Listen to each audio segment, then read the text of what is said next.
Aujourd'hui, Inch'Allah, on va poursuivre dans l'explication de certains hadiths qui ont été rapportés, entre autres, par l'imam An-Nawawi, radiyallahu anhu, dans son livre qu'il a appelé Riyadus Salihin, les jardins des vertueux. La semaine dernière, on avait parlé d'un hadith qui concernait la sincérité, le fait de mettre une bonne intention dans les actes d'adoration. Et maintenant, on va passer au chapitre suivant. Donc il a cité plusieurs hadiths qui concernaient le sujet de l'intention, an-niyyah, al-ikhlas, la sincérité. Et le chapitre qui est venu juste après, c'est le chapitre qui concerne le repentir. Et ce sera le sujet de ce cours, insha'Allah ta'ala. Bismillahirrahmanirrahim. Alhamdulillahi rabbil alamin. Wa sallallahu wa sallam ala sayyidina Muhammadin taha al-amin. وعلى آله وصحبه الطيبين الطاهرين اللهم لا سهل إلا ما جعلته سهلا وأنت يا حي يا قيوم تجعل الحزن إذا شئت سهلا اللهم علمنا ما جهلنا وذكرنا ما نسينا وانفعنا بما علمتنا وزدنا علما. Donc, après avoir parlé de la sincérité, l'imam An-Nawawi radiyallahu anhu a parlé du chapitre du repentir. Pourquoi ? Pour nous rappeler que si une personne est tombée dans un péché tel que l'insincérité, ar-riya, alors il doit se précipiter dans le repentir, c'est-à-dire le fait de regretter d'avoir commis le péché en arrêtant de le commettre et en ayant la ferme intention de ne plus récidiver. Pourquoi il a cité cela juste après le sujet de l'intention? Parce que l'insincérité compte parmi les plus graves des péchés. Allah Ta'ala a dit dans le Coran فَمَنْ كَانَ يَرْجُو لِقَاءَ رَبِّهِ فَلْيَعْمَلْ عَمَلًا صَالِحًا وَلَا يُشْرِكْ بِعِبَادَةِ رَبِّهِ أَحَدًا. C'est-à-dire que celui qui veut obtenir l'agrément de Dieu dans l'au-delà, celui qui veut mourir sur un bon état, alors qu'il fasse les bonnes œuvres, وَلَا يُشْرِكْ بِعِبَادَةِ رَبِّهِ أَحَدًا, c'est-à-dire et qu'il n'associe rien avec Allah dans ses bonnes actions, lorsqu'il fait les bonnes actions, lorsqu'il fait les actes de vertu, qu'il ne recherche pas par cela l'agrément des autres, l'agrément des gens, l'éloge des gens, mais qu'il recherche uniquement l'agrément de Dieu. Et ce péché-là qui est l'insincérité, il a été assimilé donc au shirk, puisque Dieu dit wala yushrik bi'ibadati rabbih ahada, et le prophète sallallahu alayhi wa sallam a également dit ittaqur riya fa innahu shirkul asghar, c'est-à-dire faites attention ou préservez-vous, protégez-vous de l'insincérité, parce que l'insincérité c'est la petite association, le petit shirk, c'est-à-dire que c'est un péché immense qui ressemble au péché du shirk, parce que le shirk c'est quoi ? Qui est la mécréance, c'est le fait d'adorer autre que Dieu. Et l'insincérité, c'est quoi ? Ça consiste à œuvrer, à faire les actes que Dieu t'a ordonnés, mais pas pour Dieu, pour les gens, pour que les gens fassent ton éloge. Donc ceci compte parmi les grands péchés. Le prophète sallallahu alayhi wa sallam a dit dans un hadith Man talaba al-ilma li ghayri Allah ou arada bihi ghayra Allah falyatabawwa maq'adahu min an-nar. C'est-à-dire celui qui cherche à apprendre la science de la religion, mais pas pour Dieu, pas par recherche de l'agrément de Dieu. Ça veut dire qu'il fait ça pour recevoir l'éloge des gens, pour que les gens disent du bien de lui. فَلْيَتَبَوَّأْ مَقْعَدَهُ مِنَ النَّارِ, que cette personne s'attende à avoir une place en enfer. Donc l'insincérité compte parmi les grands péchés. Et dans un autre hadith qui a été rapporté par Ibn al-Mubarak, le prophète sallallahu alayhi wa sallam a dit également يظهر هذا الدين حتى يجاوز البحار وحتى تخاض البحار بالخيل في سبيل الله تبارك وتعالى. C'est-à-dire que cette religion, elle va apparaître et elle va se propager jusqu'à traverser les mers, jusqu'à aller au-delà des mers. ثم يأتي أقوام يقرؤون القرآن فإذا قرأوه قالوا من أقرأ منا من أعلم منا. C'est-à-dire, et par la suite, donc c'est le prophète qui parle, alayhi salatu wassalam, et il dit, et par la suite, il y a des gens qui vont se mettre à réciter le Coran, et ils vont dire aux autres, qui récite mieux que nous? Qui a plus de science que nous? Alors le prophète sallallahu alayhi wa sallam, il s'est tourné vers ses compagnons et il leur a dit Hal tarawna fi ulaikum min khayr? Est-ce que vous croyez que ces gens sont des gens bien? Ces gens qui sont là à se vanter et à dire qui récite mieux que moi le Coran? Qui a plus de science que moi? Est-ce que vous pensez que ces gens sont bien? Et les compagnons ont dit là, ils ont dit non, ces gens-là ils sont pas bien. Alors le prophète sallallahu alayhi wa sallam a dit Ulaika minkum.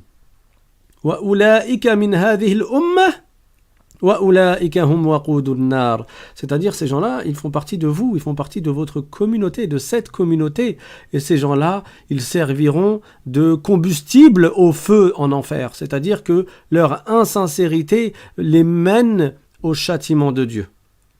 Et dans un autre hadith, qui a été rapporté par At-Tirmidhi entre autres, le prophète sallallahu alayhi wa sallam a dit من تعلم علما مما يبتغى به وجه الله لا يتعلمه إلا ليصيب به عرضا من الدنيا لم يجد عرف الجنة يوم القيامة. C'est-à-dire celui qui est en quête d'une science par laquelle on recherche l'agrément de Dieu. Donc il cherche à apprendre la religion, il veut apprendre la science de la religion, qu'il est un devoir d'apprendre, sauf que lui, il ne fait pas ça pour gagner l'agrément de Dieu, mais il fait ça pour obtenir quelque chose dans ce bas monde. Il fait ça par insincérité. Celui-là ne sentira pas l'odeur du paradis dans l'au-delà, c'est-à-dire qu'il mérite un châtiment en enfer pour le péché dans lequel il est tombé. Donc il est très important que la personne évite de tomber dans le péché. Mais s'il s'avère qu'elle est tombée dans le péché, y a-t-il une solution pour elle pour se rattraper? Oui, il y a le repentir. Et c'est tellement important de se repentir que l'imam al-Nawawi l'a cité immédiatement ce chapitre, juste après le chapitre qui concerne la sincérité, dans son livre Riyadus Salihin. Il y a une femme vertueuse qui s'appelait Rabi'a al-Adawiyya. Elle a dit des vers de poésie. Elle a dit « Ta'sil ilaha wa anta taz'umu hubbahu هذا لعمري في الفعال شنيع لو كان حبك صادقا لأطعته إن المحب لمن يحب مطيع. C'est-à-dire, tu prétends aimer Dieu alors que tu lui désobéis.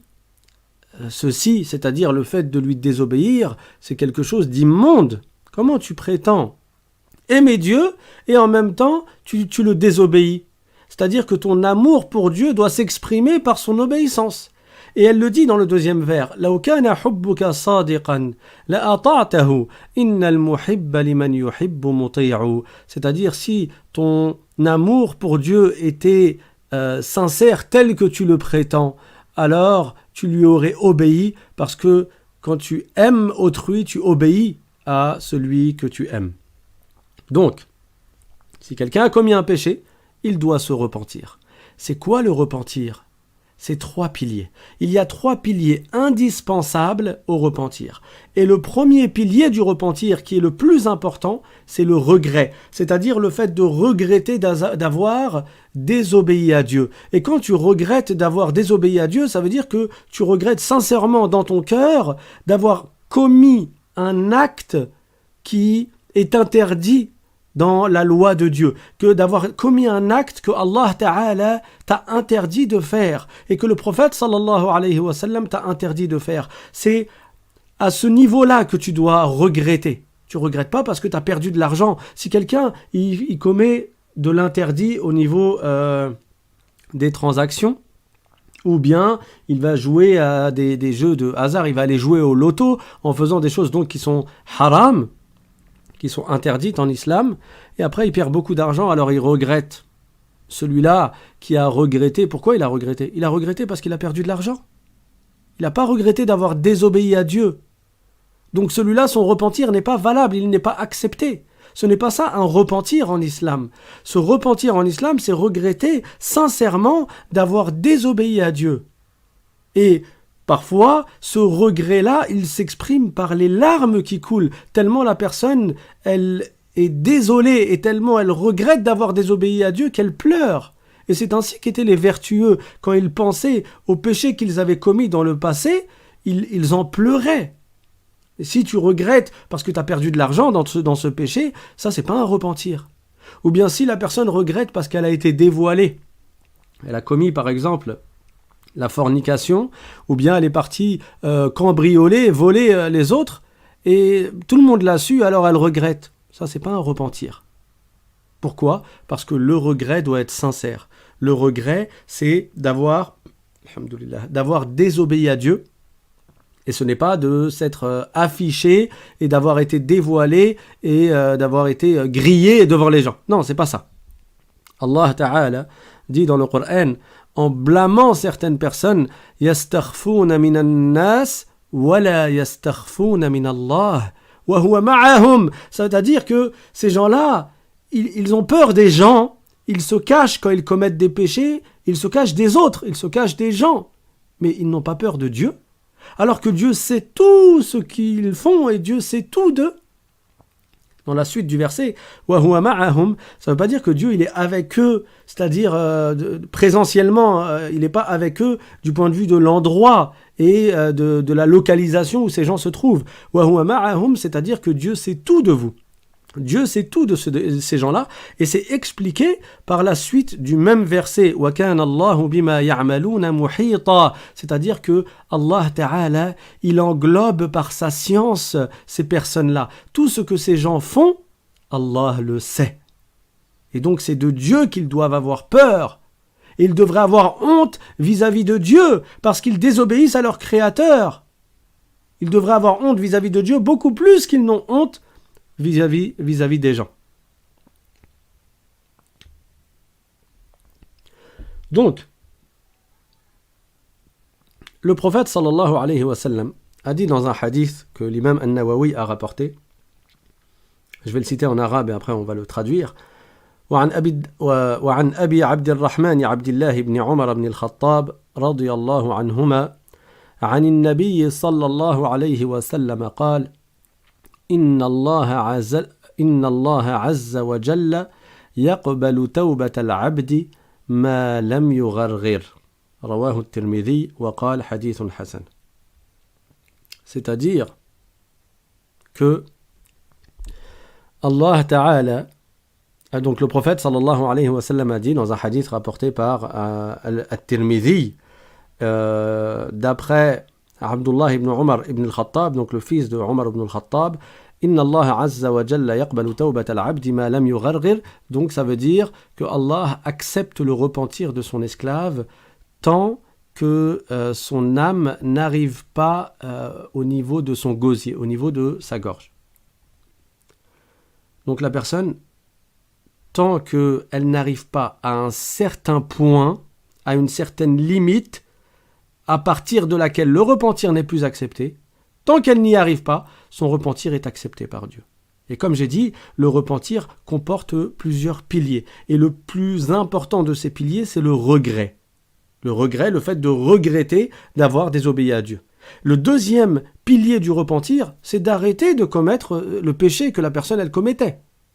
C'est-à-dire que si quelqu'un, il boit de l'alcool, et il est là à regretter, il dit « Ah, faut que j'arrête, c'est pas bien de boire de l'alcool, haram aliyya, je devrais pas, vraiment je regrette, je suis en train de désobéir à Dieu, machim lih, c'est pas bien. » Mais il continue à boire de l'alcool. Celui-là, son repentir n'est pas valable. Parce que parmi les piliers du repentir, il y a d'arrêter de commettre le péché en question. Donc la personne, elle regrette, et elle arrête de commettre le péché. Et le troisième pilier du repentir, c'est d'avoir la ferme intention de ne plus recommencer. D'avoir la ferme intention de ne plus récidiver. Et la personne qui réunit ces trois piliers-là, alors son péché est effacé. Le prophète sallallahu alayhi wa sallam a dit « At-ta'ibu min adh-dhanbi kaman la dhanba lah » c'est-à-dire celui qui se repent correctement d'un péché, il se repent, c'est-à-dire qu'il réunit toutes les conditions du repentir, alors c'est comme si son péché n'avait pas été commis. C'est-à-dire que Dieu efface son péché. Même les deux anges qui sont à côté de lui et qui écrivent tout ce que la personne fait, comme Dieu le dit dans le Coran, Ma yalfidhu min qawlin illa ladayhi raqibun atid, c'est-à-dire pas une parole que la personne ne dit sans que soit auprès d'elle.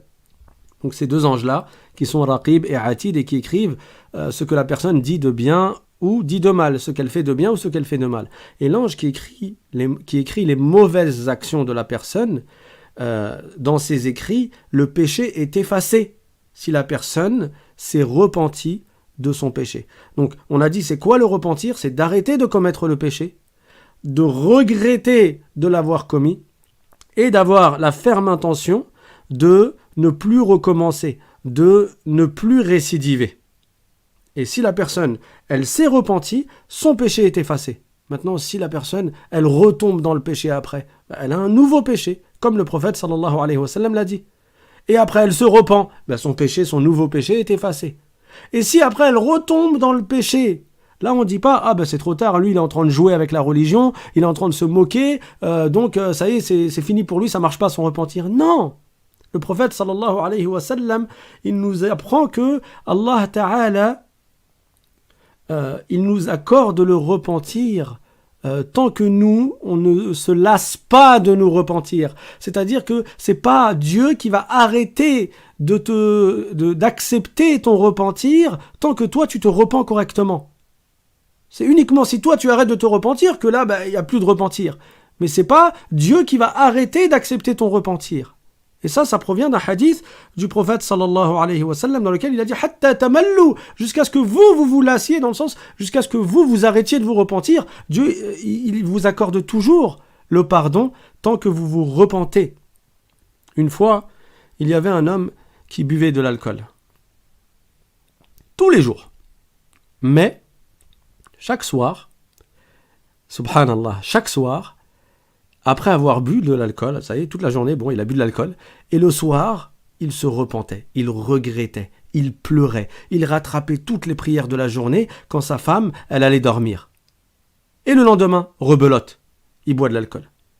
Et les gens, ils savaient pas que lui faisait la prière à la nuit. Les gens, ils savaient juste que lui, c'était un alcoolique. Donc la journée, il boit de l'alcool, et le soir, quand sa femme elle va dormir, il se met à pleurer tellement il regrette et tellement il est dégoûté de ce qu'il a fait, et il rattrape toutes les prières de sa journée. Le lendemain, qu'est-ce qu'il fait? Il boit de l'alcool. Et après le soir, sa femme elle va dormir, il se met à pleurer, à regretter, à se repentir, et il rattrape ses prières. Et ainsi de suite. Jusqu'au jour où il a bu de l'alcool, et le soir, il s'est repenti, il a regretté, il a pleuré, il a rattrapé ses prières et il est mort. Quand les gens sont partis pour le laver, parce que ça reste un musulman, même si eux, ils ne savent de lui que le fait qu'il a commis des grands péchés, mais ça reste un musulman, et donc c'est un devoir de laver le défunt musulman, le défunt croyant, et de l'envelopper dans un linceul, et de l'enterrer, de faire la prière funéraire pour lui. Quand ils l'ont lavé, ils se sont rendus compte qu'il avait un bel aspect. Parce qu'un homme qui est vertueux, il y a des signes dans son corps, dans son visage.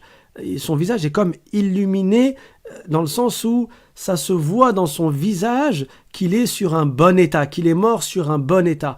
Et au contraire, quelqu'un qui a commis beaucoup de grands péchés, ou pire encore, quelqu'un qui est mort sur le plus grave des péchés, qui est la mécréance, c'est également visible. Il y a des signes qui vont le distinguer et qui peuvent nous faire comprendre que cette personne-là, elle est morte sur un mauvais état. Mais lui qui buvait de l'alcool tous les jours, les gens, ils ont vu que il n'avait pas l'air d'être sur un mauvais état. Alors ils se sont étonnés. Et ils sont partis voir sa femme. Ils lui ont dit, mais ton mari, nous on l'a connu, c'était un buveur d'alcool, c'était un alcoolique. Mais quand on l'a lavé, il avait un bel aspect. Il était rayonnant. Comme s'il était mort, comme avec le sourire et avec un teint assez jauni. Il avait un bel aspect. Alors, cette femme, son épouse, elle leur a répondu, mon mari, oui, il buvait de l'alcool la journée, Mais tous les soirs, quand moi j'allais me coucher, lui il se repentait. Tous les soirs. Tous les soirs. Quand moi je me couchais, lui rattrapait ses prières et il pleurait la nuit. Il pleurait d'avoir désobéi à Dieu. Donc Allah Ta'ala, il agrée le repentir de la personne, même si elle tombe une fois, après une autre fois dans le péché, il ne faut pas se lasser. Inna Allah wasi'ul maghfirah. Dieu nous apprend dans le Coran qu'il a un pardon qui est large et immense. Donc nous devons nous repentir. Nous devons nous repentir, et le prophète sallallahu alayhi wa sallam a dit au sujet des esclaves de Dieu qu'ils commettent, c'est-à-dire pour la plupart des gens, commettent des péchés. Mais les meilleurs de ceux qui commettent les péchés, ce sont ceux qui se repentent de leurs péchés. Donc le prophète sallallahu alayhi wa sallam, il a dit dans le hadith rapporté par l'imam An-Nawawi, Inna Allah azza wa jalla yaqbalu tawbat al-abdi ma lam yugharghir. C'est-à-dire que Dieu accepte le repentir de la personne tant que elle n'arrive pas au niveau où l'âme atteint l'endroit de la gharghara, qui est le gosier, le niveau de la gorge. Mais avant d'expliquer ce hadith, je voulais rajouter quand même un 4e et un 5e pilier que les savants ont cités pour le repentir. Mais ce sont des piliers qui arrivent dans certains cas. Le 4e, c'est quoi? C'est dans le cas où la personne, son péché consistait à être injuste envers un être humain. Alors, parmi les piliers du repentir, il y a d'aller réparer son injustice. S'il lui a volé de l'argent, il va lui rendre l'argent. S'il l'a cambriolé, il va lui rendre ses biens. S'il l'a insulté, il va lui demander pardon. S'il l'a blessé, il va lui demander, il va lui faire obtenir son droit, dans le sens où il va lui demander pardon, et si l'autre a un droit sur lui, il le laisse appliquer le droit qu'il a sur lui. Donc aller se faire pardonner auprès de la personne avec qui on a été injuste. Et ça, c'est quelque chose qui est très important, et beaucoup de gens le délaissent. Ils regrettent, ils veulent changer, mais ils ne réparent pas leurs injustices.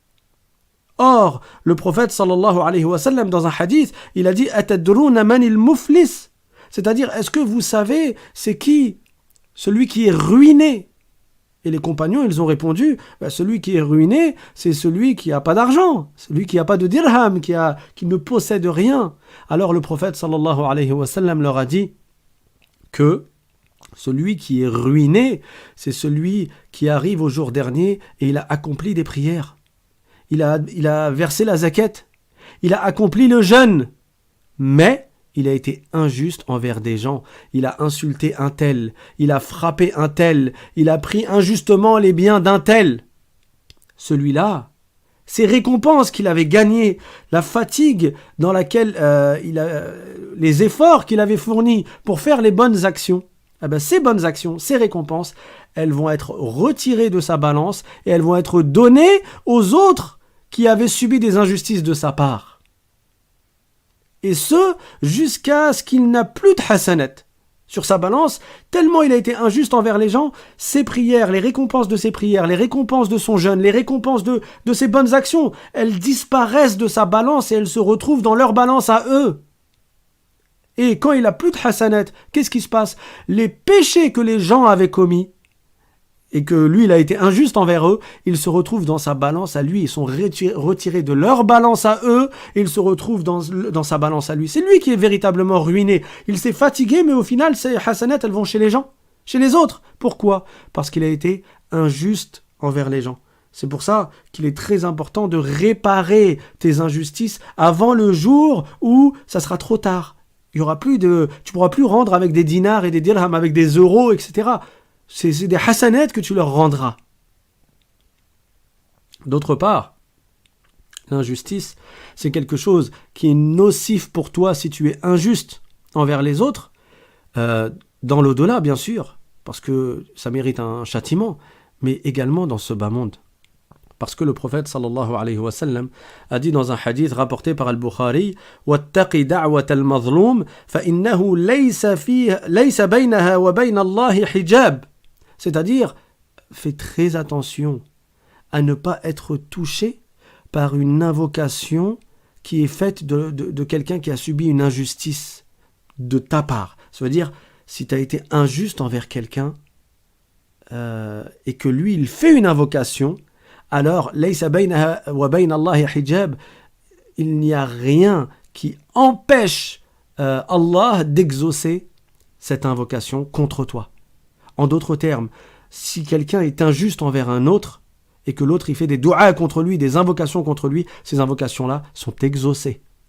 Et dans un autre hadith, le prophète sallallahu alayhi wa sallam a dit ittaqu da'wat al-mazlum fa innaha mustajabah walau min kafir. C'est-à-dire, préservez-vous, faites attention à l'invocation de celui qui a subi votre injustice parce qu'elle est exaucée même si elle provient d'un mécréant. Même quelqu'un qui n'est pas croyant, si on a été injuste envers lui et qu'il invoque contre nous, et qu'il nous arrive une épreuve, il demande à ce qu'on soit puni pour cette injustice, alors cette punition, Dieu il l'exauce, Dieu il accorde ce qui a été demandé par celui qui a subi l'injustice. Donc il faut faire très attention à ne pas tomber dans l'injustice et à se précipiter à réparer nos erreurs et nos injustices. Donc je répète, les piliers du repentir. On a dit, il y en a 3 principaux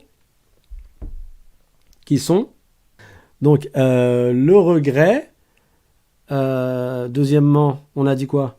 Le fait d'arrêter de commettre le péché. Troisièmement, le fait d'avoir l'intention ferme dans son cœur de ne plus jamais récidiver.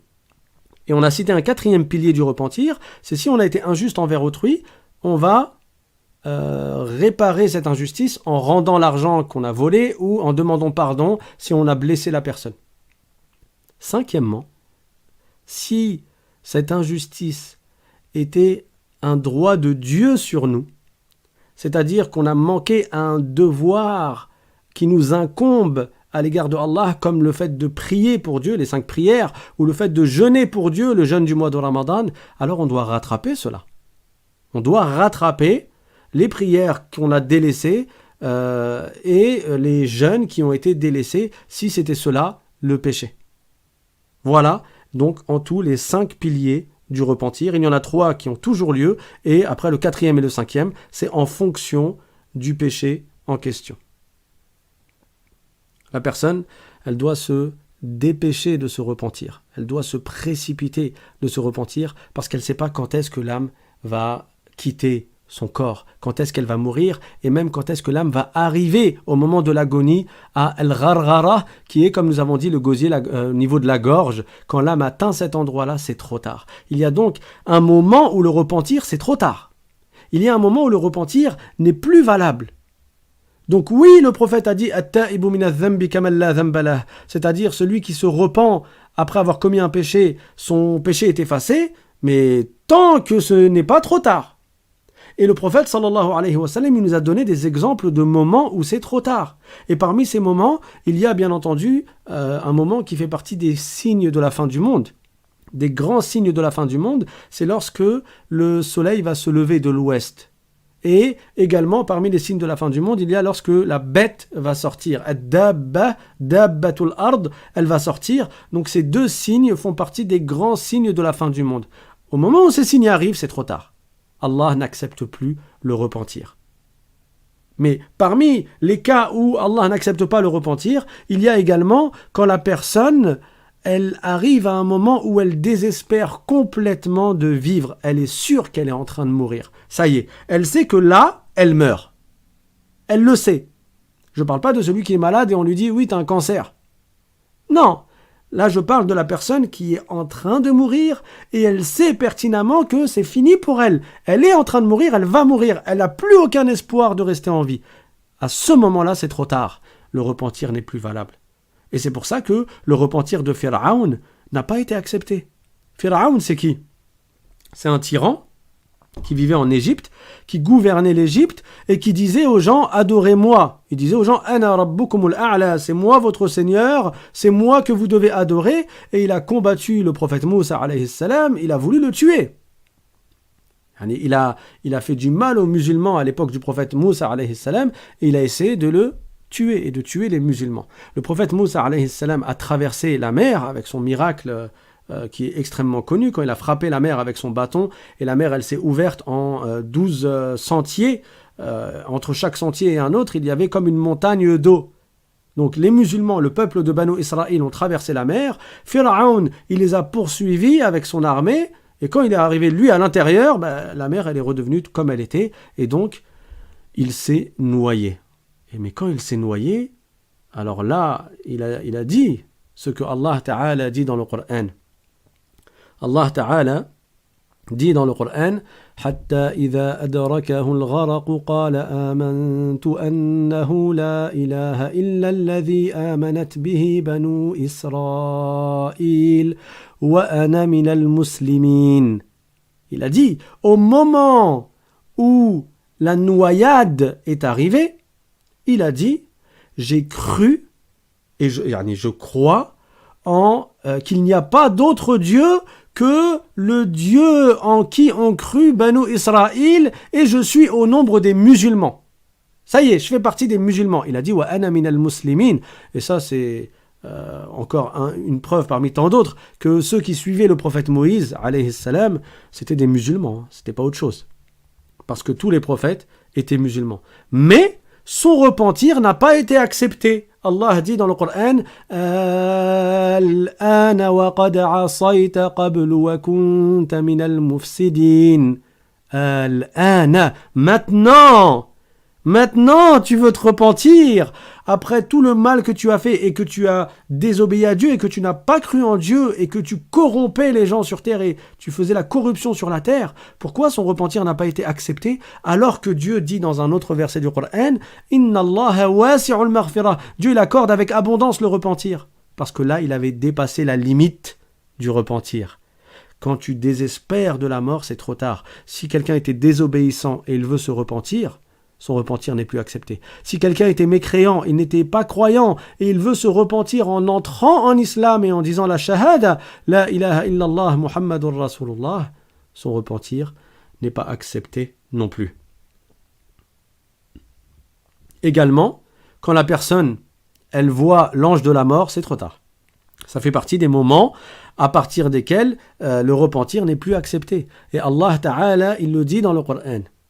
وليست التوبة للذين يعملون السيئات حتى إذا حضر أحدهم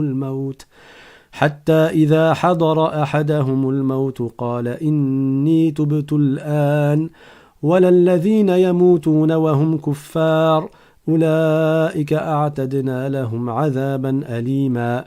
Donc, وليست التوبة للذين يعملون السيئات حتى إذا حضر أحدهم الموت قال إني تبت الآن. Le repentir n'est pas accepté de la part de ceux qui commettent des péchés jusqu'à ce que la mort leur arrive et qu'à ce moment-là ils disent إني تبت الآن, je me repens maintenant. Non, c'est pas accepté de leur part parce qu'ils ont dépassé la limite à partir de laquelle le repentir n'est plus accepté. Et le repentir n'est pas accepté non plus de la part de ceux qui meurent en étant non-croyants. Ils sont morts sur la mécréance. Ces gens-là, on leur a réservé, on leur a préparé un feu ardent.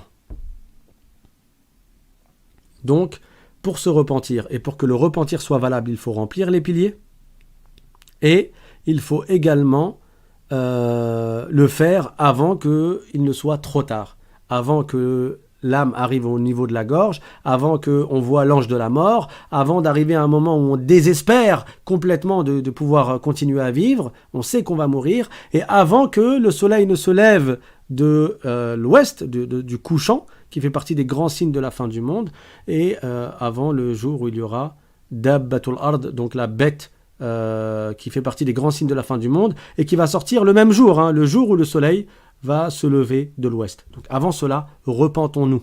Si tu as commis des péchés, si on a commis des péchés, on doit se repentir, et c'est un devoir de se repentir immédiatement. Si une personne a commis un péché, elle ne retarde pas son repentir, parce qu'elle ne sait pas quand est-ce qu'elle va mourir. Abdullah ibn Omar, qu'est-ce qu'il disait? Si tu arrives la nuit, n'attends pas le lendemain matin. Et si tu arrives le matin, n'attends pas la nuit. Parce que tu ne sais pas quand est-ce que tu vas mourir. Peut-être que tu vas mourir avant le lendemain matin ou bien avant d'arriver au soir. Et Dieu dit dans le Coran, il nous donne l'ordre de nous repentir. وَتُوبُوا إِلَى اللَّهِ جَمِيعًا أَيُّهَا الْمُؤْمِنُونَ لَعَلَّكُمْ تُفْلِحُونَ. C'est-à-dire, et repentez-vous tous à Dieu, ô vous les croyants, puissiez-vous réussir. لَعَلَّكُمْ تُفْلِحُونَ. Ça nous indique bien que si tu te repens à Dieu, c'est pas parce que tu as fait du mal à Dieu. Dieu, il ne tire aucun profit de tes adorations. Dieu, il est l'être éternel qui n'a pas besoin de ses créatures. Si tu fais des adorations, Dieu, il n'en tire pas un profit. Et si tu commets des péchés, Dieu n'en subit aucune nuisance. Donc, quand tu te repens à Dieu, c'est dans ton intérêt à toi. لَعَلَّكُمْ تُفْلِحُونَ. Puissiez-vous réussir en vous repentant. Alhamdulillah. Donc, il est important de se repentir. Et il faut savoir que certains ont dit أحوج الناس إلى التوبة من توهم أنه ليس يحتاج إلى التوبة. C'est-à-dire, parmi ceux qui ont le plus besoin de se repentir, il y a ceux qui croient qu'ils n'ont pas besoin de se repentir. Il y a des gens, ils croient qu'ils sont dans un certain état. Ils croient qu'ils n'ont pas besoin de se repentir, ils croient qu'ils sont pieux, et il y en a, ils vont te le dire, dire oui, moi je suis pieux, moi j'ai fait tel et tel acte de bien. Il a oublié tous les péchés qu'il a commis. Et déjà, le bien qu'il a fait, est-ce qu'il l'a fait avec une intention sincère? Je vous avais raconté, il y a quelques mois, qu'on avait fait les cours pendant le premier confinement, l'histoire d'un homme qui était extrêmement pauvre. Vous vous rappelez? Donc c'est un homme qui était extrêmement pauvre. Alors je vous dis, vous vous rappelez, mais je vous ai encore rien dit, donc ça va être difficile de se rappeler là. Mais c'était un homme qui était extrêmement pauvre et il n'avait même pas de quoi donner à manger à sa femme et à son fils. Alors il est sorti de la maison et il s'est dit, bon je vais devoir trouver une solution pour vendre la maison tellement j'ai rien à manger. Et sur la route, il a rencontré son ami. Et son ami lui a dit, qu'est-ce qu'il y a? Tu m'as l'air vraiment soucieux, tu m'as l'air tourmenté. Et lui, il lui a répondu, il lui a dit, j'ai rien à manger, je suis complètement pauvre, je suis ruiné, je pense à vendre ma maison, parce que vraiment, j'ai pas de quoi donner à manger à ma famille. Cet homme, il lui a fait des doigts, il lui a dit, tiens, il avait 2 morceaux de pain, il lui a dit, tiens, prends ce... Il avait un morceau de pain, il lui a dit, tiens, prends ce morceau de pain et donne ça à ta famille. Bon, l'homme, à part le morceau de pain, il n'avait toujours pas trouvé de solution. Donc, il a pris le chemin de la maison pour donner le pain à sa famille. Et là, il a trouvé une femme dehors avec un petit enfant qui était sur elle. Et cette femme, elle l'a interpellé. Et elle lui a dit, « Ô toi, donne-nous de ce que Allah t'a donné. Donne-nous de la subsistance que Allah t'a donné, parce que l'enfant que tu vois là, il est orphelin, son père est décédé, et je n'ai rien à lui donner à manger. » Et cet homme, à ce moment-là, il a dit, j'ai pensé au paradis. Et c'est comme si je m'étais imaginé le paradis qui avait les portes qui s'ouvraient pour moi, et il fallait que je fasse cette action de bien pour espérer entrer au paradis. Alors malgré la grande épreuve dans laquelle moi-même j'étais, qu'est-ce que j'ai fait? C'est-à-dire, je les ai priorisés sur moi-même et j'ai donné ce morceau de pain. Quand il leur a donné le morceau de pain, cette femme, elle a donné à son fils qui pleurait. Le fils, il s'est mis à sourire, il était content. Et la femme, elle a pleuré de joie et elle l'a remercié. Elle a pleuré de joie parce que vraiment, il l'a soulagé. Et soulager une personne, un croyant qui est dans une grande épreuve, ça fait mériter beaucoup de hasanat. Le prophète sallallahu alayhi wa sallam a dit dans un hadith rapporté par Muslim, Man yassara ala mu'sirin yassara Allahu lahu fi dunya wal akhirah. Celui qui facilite, c'est-à-dire financièrement, à quelqu'un qui est dans une difficulté financière, Dieu lui facilite dans ce bas monde et dans l'au-delà. Et dans le même hadith, le prophète sallallahu alayhi wa sallam a dit Man farraja an mu'minin kurbatan min kurabi dunya farraja Allahu anhu kurbatan min kurabi yawm al-qiyamah. C'est-à-dire celui qui retire d'un croyant une épreuve de ce bas monde, qui soulage un croyant d'une épreuve de ce bas monde, Allah le soulage d'une épreuve dans l'au-delà, au jour dernier. Et les épreuves dans l'au-delà, c'est le châtiment. Les épreuves au jour dernier, c'est beaucoup plus grave et plus insupportable que les épreuves, les épreuves qui peuvent nous toucher dans ce bas monde. Bon, cet homme, il a poursuivi son chemin et là, il s'est arrêté, il s'est adossé à un mur, il ne savait pas quoi faire, il n'avait pas de solution, il était vraiment triste, il était khammam, comme on dit, il était là à réfléchir, à se dire, mais comment je vais faire maintenant? Et là, son ami qui lui avait donné le morceau de pain, il a accouru vers lui et il lui a dit, mais pourquoi tu es encore là? Et il avait vraiment le visage radieux, le visage souriant. Il lui a dit, mais qu'est-ce que tu fais là? Dépêche-toi, retourne chez toi, Dieu t'a accordé un grand bien. Et lui, il était étonné. Il lui a dit, mais comment ça, Dieu m'a accordé un grand bien, il m'a accordé beaucoup de subsistance. Je suis sorti il n'y a pas longtemps de la maison et j'avais rien du tout. Alors cet homme lui a dit, ton père avait prêté beaucoup d'argent à un homme il y a 30 ans. Et cet homme-là avait voyagé. Et là, cet homme, il vient de revenir et il voulait rembourser ton père. Sauf que ton père est décédé et c'est toi l'héritier de ton père. Donc lui, il est retourné chez lui et il a vu que l'autre, il lui avait ramené des biens et de la subsistance qui étaient portés par 30 chameaux. Ça veut dire énormément de richesse. Ça veut dire qu'en un instant, il est devenu riche, alors qu'il était extrêmement pauvre. Et regardez le lien avec la bonne action qu'il a faite. Quand tu fais une bonne action, attends-toi à retrouver, quand tu donnes à quelqu'un, même si tu es dans la difficulté, Inch'Allah, Dieu il t'accorde dans ce bas monde.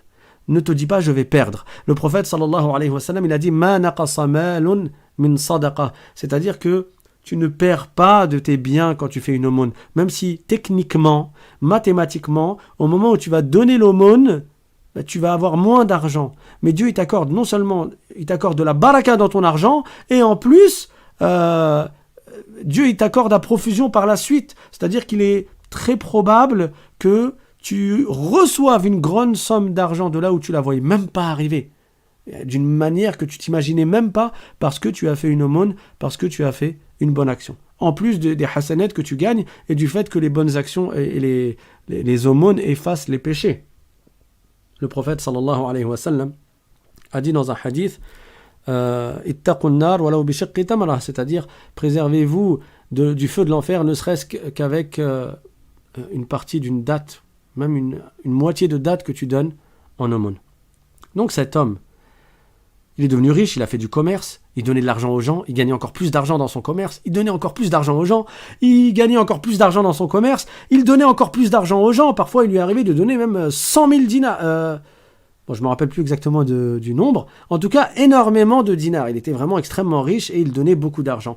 Et lui, il raconte l'histoire et il a dit, jusqu'à ce que j'ai cru que vraiment les anges, ils avaient rempli mon livre de bonnes actions, que j'avais atteint un haut degré. Il était fier de lui. Il était fier de lui et il considérait qu'il avait un haut degré. Pourquoi je raconte cette histoire? Parce que je viens d'expliquer que certaines personnes qui ont le plus besoin de se repentir, c'est ceux justement qui croient qu'ils n'ont pas besoin de se repentir. Et lui, il était fier. Il s'est imaginé que ça y est, il avait gagné le paradis et que les anges, ils ont écrit à chaque fois les bonnes actions qu'il faisait, jusqu'au jour où il a fait un rêve. Il s'est endormi, il a fait un rêve. Il a rêvé que les actes étaient exposés et que les gens, leurs actions étaient pesées sur la balance. Et quand lui, il est arrivé, il a vu ces bonnes actions qui ont été mises sur la balance, il a vu ces mauvaises actions qui ont été mises sur la balance, donc il y a 2 plateaux au jour dernier sur la balance, un plateau pour les bonnes actions et un plateau pour les mauvaises actions. Sauf que là, il a vu que les bonnes actions, une par une, elles disparaissaient, elles étaient retirées de sa balance. Et lui, il était inquiet, parce que le plateau des mauvaises actions, il devenait de plus en plus lourd. Et les bonnes actions, petit à petit, alors qu'il avait fait beaucoup de bien, il avait donné beaucoup d'argent, elles étaient retirées du plateau des bonnes actions. Il s'inquiétait, jusqu'au moment où la balance, elle a penché du mauvais côté. La balance, elle a penché du côté des péchés. Et là, il s'est dit, mais c'est fini pour moi, je vais aller en enfer. Et il était tourmenté, il était triste, bien sûr, dans le rêve. Et à ce moment-là, ce qui s'est passé, c'est que les bonnes actions ont été effacées, étaient retirées du plateau des bonnes actions parce qu'elles étaient mélangées avec une mauvaise intention, avec une insincérité, avec une fierté, une infatuation. L'infatuation, c'est quand tu fais des bonnes actions et après, tu oublies que c'est un bienfait de la part de Dieu. Tu ressens la bonne action comme si elle vient de toi et même en toi-même, en fait, tu ressens une fierté au fond de toi où tu te considères comme étant élevé, comme ayant un haut degré, même si tu vas pas le dire aux gens, même si tu vas pas te vanter devant les gens, mais c'est un sentiment qui est dans le cœur de fierté et de supériorité qui est dû au fait que la personne a complètement oublié que c'est grâce à Dieu que tu as fait ce bien. Et l'infatuation, c'est un péché du cœur qui efface les récompenses de l'action. Donc il arrive un moment où il n'y avait plus rien quasiment dans la balance et il n'y avait que ces mauvaises actions.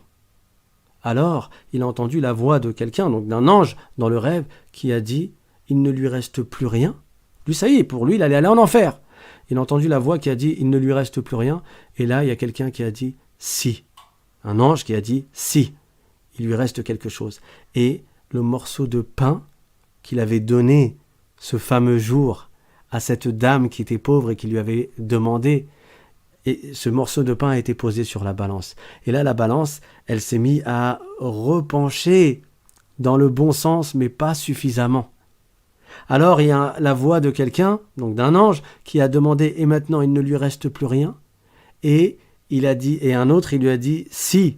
Et les larmes de cette femme qui a pleuré de joie quand il lui avait donné ce morceau de pain ont été posées sur le plateau des bonnes actions. Et c'est ainsi que la balance, elle s'est mise à pencher dans le bon sens et c'est ce qui l'a sauvé. Tout ça, c'est dans le rêve. Et après, il s'est réveillé, il a réalisé que ces bonnes actions n'étaient pas forcément pures et n'étaient pas forcément faites avec sincérité.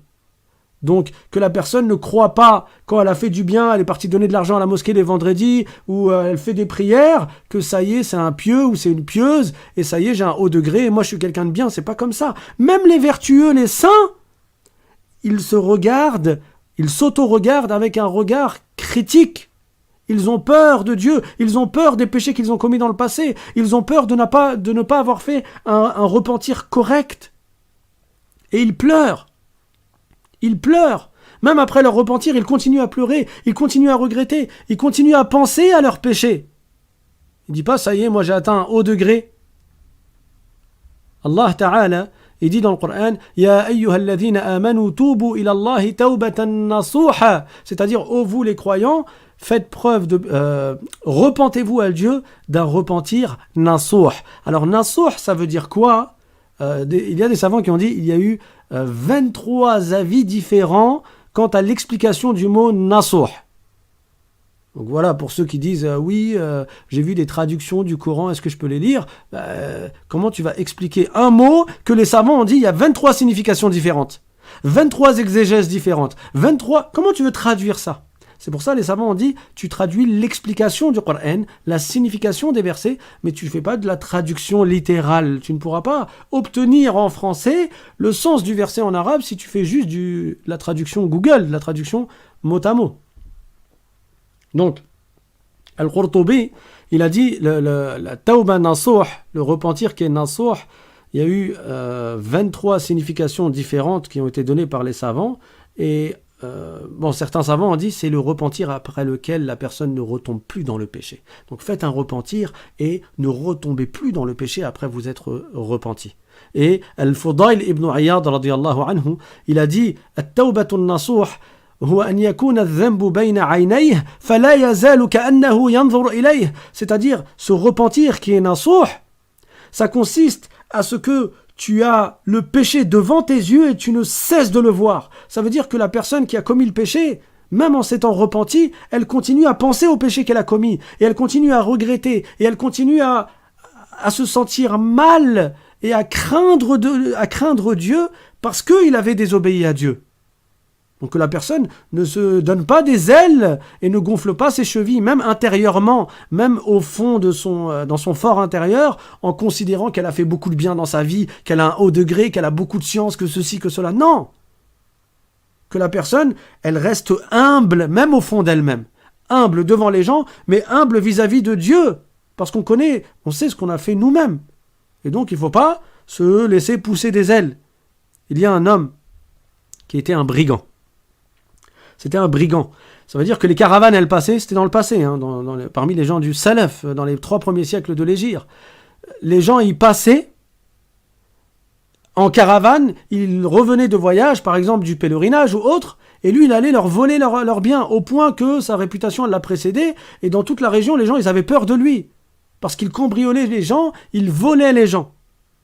Et cet homme-là, il était amoureux. Il était amoureux. C'était un voleur, c'était un brigand, mais c'était un amoureux. Et à chaque fois, il allait grimper le mur de la femme qu'il aimait pour l'observer, pour la regarder. Jusqu'à ce qu'un soir, cet homme, alors qu'il voulait voir la femme qu'il aimait, il a grimpé le mur, et là, il a entendu quelqu'un réciter un verset du Coran. Il a entendu quelqu'un réciter la parole de Allah Ta'ala « Alam ya'ni lilladhina amanu an takhsha'a qulubuhum li dhikrillah » C'est-à-dire, n'est-il pas temps pour ceux qui ont cru en Dieu que leur cœur se mette à craindre Allah Ta'ala pour son adoration, lorsqu'ils entendent la parole de Dieu, lorsqu'ils entendent le Coran, lorsqu'ils entendent évoquer le nom de Dieu, n'est-il pas temps que leur cœur se mette à trembler, que leur cœur se mette à craindre Dieu, que leur cœur se mette à avoir peur de Dieu? Alam ya'ni lilladhina amanu an takhsha'a qulubuhum li dhikrillah. Et là, il a subi comme un choc. Ça l'a percuté. Et il a dit Bala ya Rabb qad an. C'est-à-dire, si, ô Seigneur, il est temps que je craigne Dieu, il est temps que je me repente, il est temps que j'ai peur de Dieu et que j'arrête les péchés que j'ai commis. Et donc il est redescendu de ce mur et il était complètement changé parce que l'écoute d'un verset du Coran a eu un énorme effet sur lui. Bien sûr, en comprenant le sens. Alam ya'ni lilladhina amanu an takhsha'a qulubuhum li dhikrillah. Il y a des gens dans le passé, c'est en entendant un verset qu'ils se repentaient. Un verset du Coran. C'est en entendant un verset qu'ils pleuraient. Certains, en entendant un verset, ils mouraient de crainte de Dieu, par la crainte d'Allah subhanahu wa ta'ala. Alors cet homme, il est retourné, il s'est mis à marcher, et là il a vu des gens qui s'étaient arrêtés la nuit, qui avaient fait une halte la nuit. Des gens qui étaient de passage. Alors, ces gens, ils l'ont vu, lui, il a vu le feu, parce que c'était la nuit, les gens, ils font un feu pour faire à manger, etc. Et donc, il est parti les voir, et eux, ils l'ont accueilli, ils ont fait preuve d'une grande hospitalité avec lui, ils ont discuté avec lui, ils lui ont offert de leur nourriture. Et là, lui, il passait son temps à Hammam, il réfléchissait, moi, je suis là à être brigand et à leur voler, et regarde, eux, comment ils agissent en bien envers moi, qui suis un étranger qu'ils ne connaissent pas.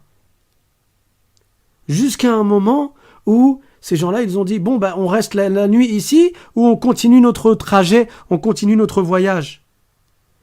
Et là, il y a quelqu'un parmi eux qui a dit, non, il y a le fameux brigand, parce que sa réputation l'avait précédé. Si on dort ici, on va se faire voler par le fameux brigand.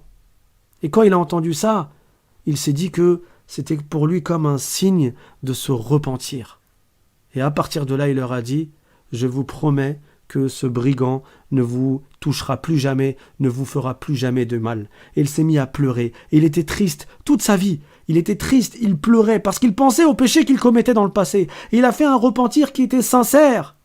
Et il a voyagé, il est parti en Irak. Et il s'est mis à apprendre la science de la religion. Jusqu'à apprendre le Coran par cœur. Et apprendre les hadiths du prophète sallallahu alayhi wa sallam. Et après il a voyagé à la Mecque. Il a continué à apprendre la science de la religion jusqu'à devenir un grand savant. Et cet homme, on l'appelle Al-Fudayl ibn Iyad radiyallahu anhu. C'était un homme qui était vertueux. C'était un wali, un saint. C'était un homme qui était réputé pour son ascétisme, qui était réputé pour sa tristesse. Il était constamment triste à cause du mal qu'il avait fait dans le passé. Il s'est pas dit un jour, bon ça y est, je me suis repenti, maintenant je suis tranquille. Non! Celui qui se repent, Dieu repentir nasuh, Al-Fudayl ibn Iyad, ce même homme-là, c'est de lui dont j'ai parlé, c'est son histoire que je viens de raconter. Il a dit Huwa an yakuna adh-dhanbu bayna 'aynayhi fala yazalu ka'annahu yanzuru ilayhi. Le vrai repentir nasuh, c'est que le péché, tu le vois, tu l'as toujours devant les yeux. Le péché que tu as commis, il est toujours devant toi, tu regrettes constamment parce que tu y penses constamment et tu regrettes d'avoir désobéi à Allah Ta'ala. Et quand il est mort, Al-Fudayl ibn Iyad, il y a un homme qui a dit, par la mort de Al-Fudayl, la tristesse est partie, la tristesse a disparu. Tellement il était triste, lui, constamment, que en mourant, c'est comme si la tristesse était partie avec lui. Radiyallahu anhu wa ardah. Et il y a beaucoup de paroles de sagesse qui sont tirées de cet homme-là. Al-Fudayl ibn Iyad, c'est lui qui a dit La yaghurrannaka kathratul halikin, c'est-à-dire ne sois pas dupé par le grand nombre de gens qui sont égarés, qui sont dans l'égarement et dans le haram.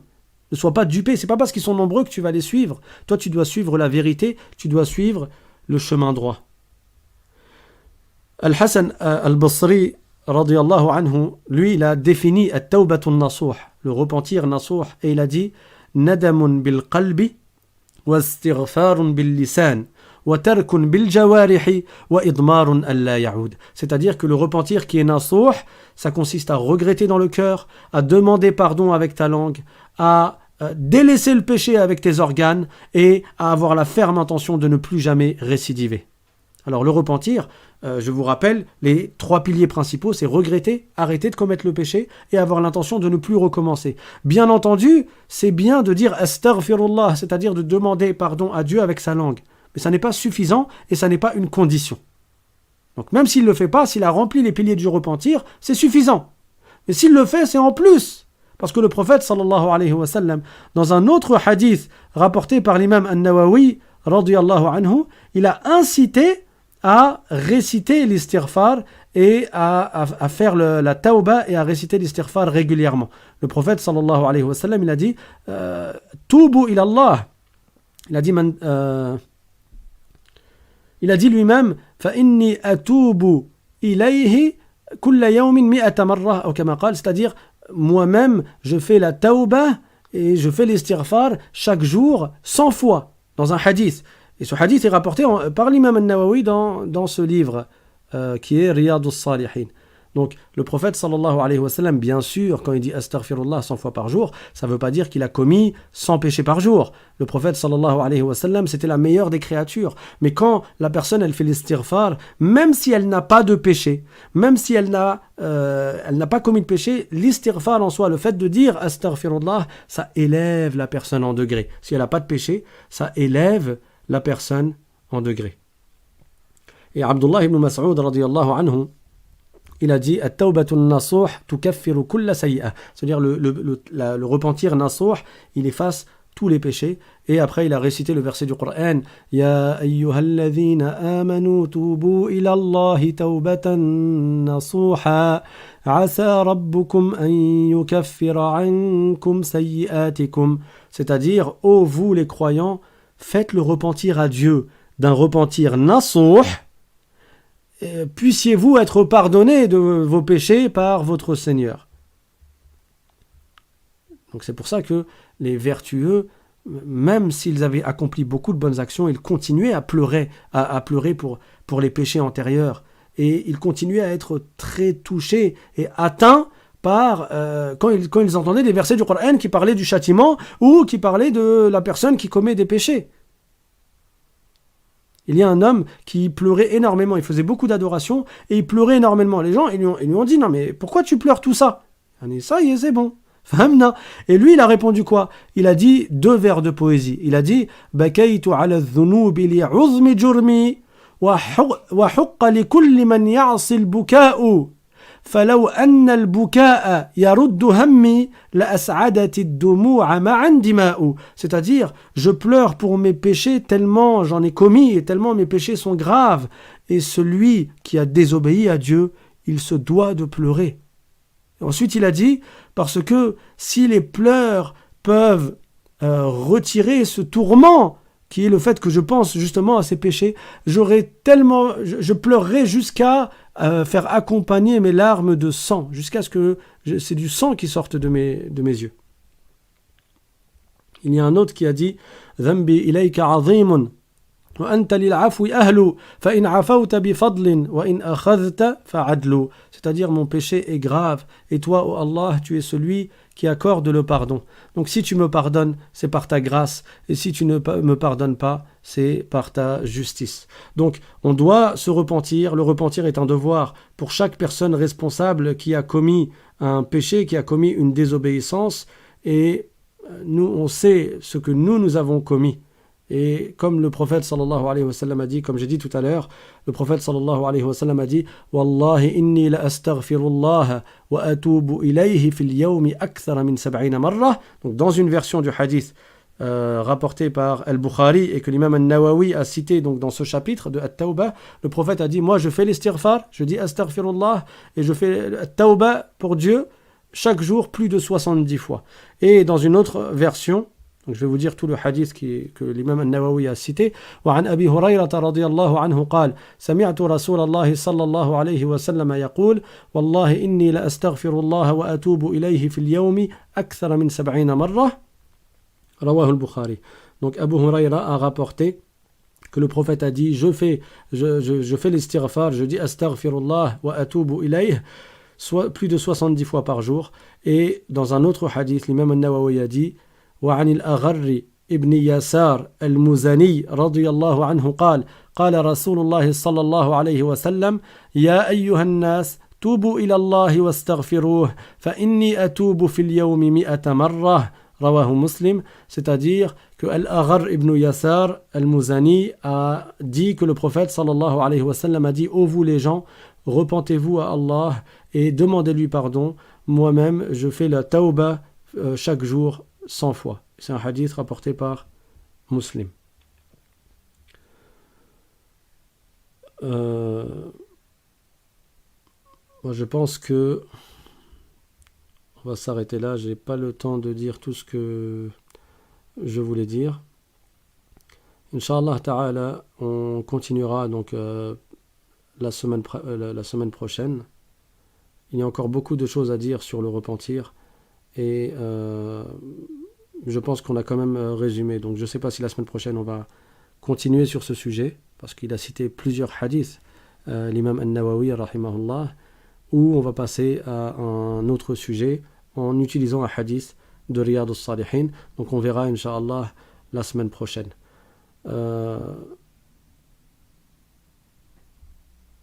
Voilà. Donc, Inch'Allah Ta'ala, je vais vous mettre une petite vidéo là, sur la chaîne.